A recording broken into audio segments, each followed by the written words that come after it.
শোনেন ভাই, একটা কথা আমি আগে বলি, আমারটা শোনেন আগে। না না, শোনা লাগবে আপনাকে, শুনবেন না মানে? না না, বিরত থাকার কথা না, যে এটা জানেন না ওটা বলবেন না।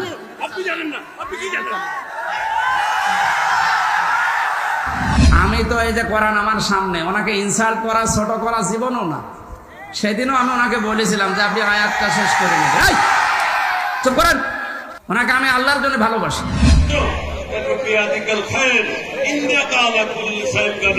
আমি আজকেও তেলাওয়াত করেছি। এখন উনি যদি জোর ধরে যে তেলাওয়াত আমার সামনে, উনি কেন? কত বড় বড় হুজুরকে আমি পড়তে দেখেছি। আমি হাফেজি পড়েছি, কারিয়ানা পড়েছি, কোরআনের উপর আমার মাস্টার্স করা আছে। আপনি আমার সামনে যে তেলাওয়াত করছেন, এই তেলাওয়াত আপনার ইমাম সাহেবকে পড়তে বলেন তো। আপনি তো কোথাকার দূরের মানুষ, আপনি গ্রামারের কোন কায়দাটা জানেন বলেন? একটা তেলাওয়াত করতে হলে যতগুলো নিয়ম নীতি জানা লাগে আপনার জানা নেই, জোর ধরলে হবে। এই জন্য বলছে আপনি আরো শেখেন। ভালো, আপনি তো আমি উদ্বুদ্ধ করছি।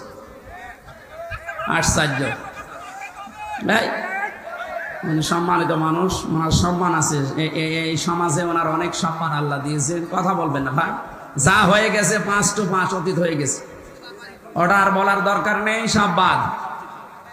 যে যা করেছে যাক, বাদ দেন ভাই। না ভাই, আপনি আর কথা বলবেন না। আপনি আমারে 2-3টা অপবাদ দিয়েছেন যে আমি টাকা পয়সা চাই।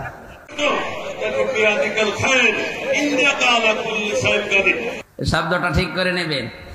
আমাদের সাবেক এমপি সাহেবের মতো আয়াত পড়লে তো ছোট মানুষে হাসবে। এই জন্য আয়াতগুলো ওনারা সেই দিনও বলেছিলাম যে শুদ্ধ করে নেবেন। মানে মনে হয় সময় পায় না। আজকে আছে কিন্তু এখনো হয়নি। না হয়নি, ঠিক আছে, আপনি আরো সময় নেন। তেলাওয়াত আপনি আমার সামনে করছেন। আপনি বললে আপনার বললেন টাকা আপনি পাবেন না, এত 80,000 করে নেন তো টাকাই পাবেন না। আমি যদি বলার টাকা পয়সার কথা আসবে কেন? 90,000 নেব। হ্যাঁ নেন, আপনি 90 কেন, 2 লাখ করে নেন। আমি যদি বলি দিলে আপনার দাম থাকবে না কেন? প্লিজ বলেন। ঠিক আছে, আলহামদুলিল্লাহ, আপনি শেখেন, আপনাকে তো শিখতে বলছি। Please please look your prestige. আরে ভাই, আমি তো you are honourable person, I remember you, I respect you.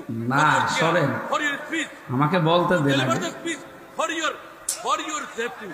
আমাকে বলতে দেন। For your না না না, why you have to judge me? এই সরেন, My insult. No, my insult. Why you have to judge me?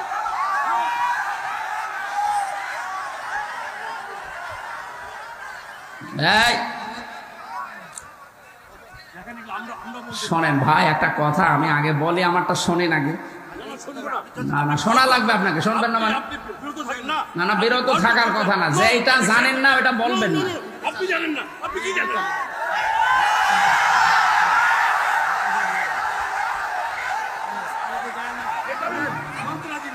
আপনি বিএনপির কথা বলবেন, আপনি ইলিয়াসের কথা বলবেন, ইলিয়াসের গুম হয়েছে, আপনি ইলিয়াসের কথা বলবেন।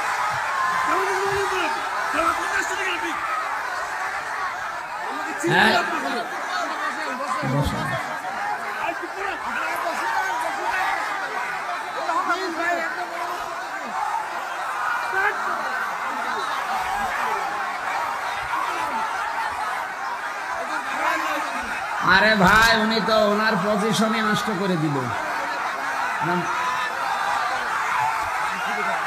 হ্যাঁ, আপনারা বসেন বসেন।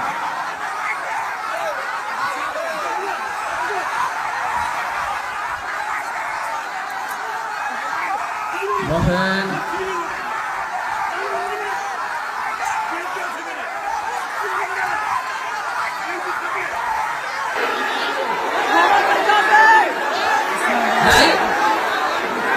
কোরআন শরীফ এখানে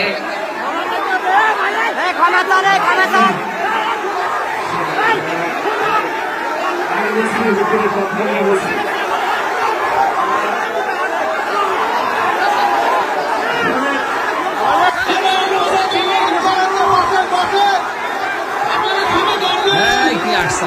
বসেন।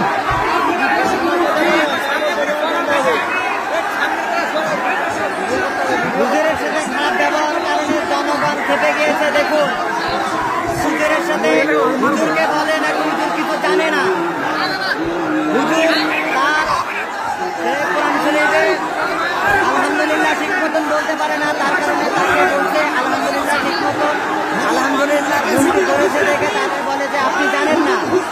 হুজুরের সাথে খারাপ ব্যবহার করেছে, এর কারণে জনগণ ক্ষিপ্ত হয়ে গেছে।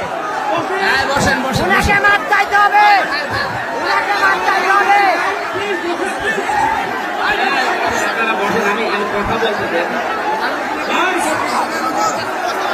কথা না শুনলে আমি চলে যাবো কিন্তু। বসেন, আপনারা বসেন, যাবে আপনি চলে যাবেন। বসেন বসেন বসেন।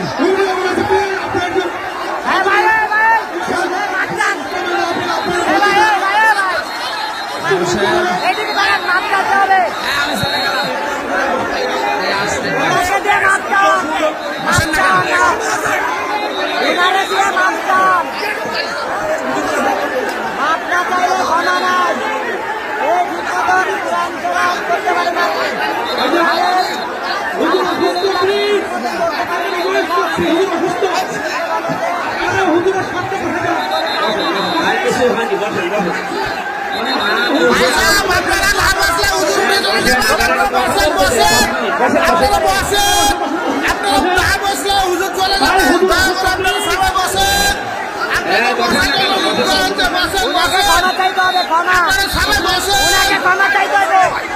এখানে যাই হয়ে গেল, এরা মিডিয়ারা কালকে উল্টা পাল্টা হেডিং দিয়ে ওনাকে আমাকে এই কমিটিকে কালার করে দেখবেন ছেড়ে দেবে।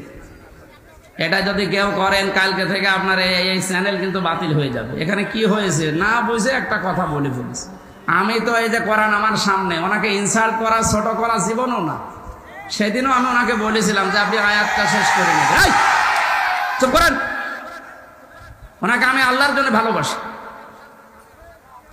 আমি আজকেও তেলাওয়াত করেছি। এখন উনি যদি জোর ধরে যে তেলাওয়াত আমার সামনে উনি কেন? কত বড় বড় হুজুরকে আমি পড়তে দেখেছি। আমি হাফেজি পড়েছি, কারিয়ানা পড়েছি, কোরআনের উপর আমার মাস্টার্স করা আছে। আপনি আমার সামনে যে তেলাওয়াত করছেন, এই তেলাওয়াত আপনার ইমাম সাহেবকে পড়তে বলেন তো। আপনি তো কোথাকার দূরের মানুষ, আপনি গ্রামারের কোন কায়দাটা জানেন বলেন? একটা তেলাওয়াত করতে হলে যতগুলো নিয়ম নীতি জানা লাগে আপনার জানা নেই। জোর ধরলে হবে? এজন্য বলছে আপনি আরো শেখেন। ভালো, আপনি তো আমি উদ্বুদ্ধ করছি।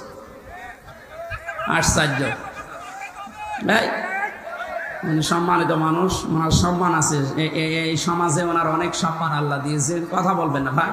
যা হয়ে গেছে 5 to 5 অতীত হয়ে গেছে। ওটা আর বলার দরকার নেই, সব বাদ। যে যা করেছে যাক, বাদ দেন ভাই।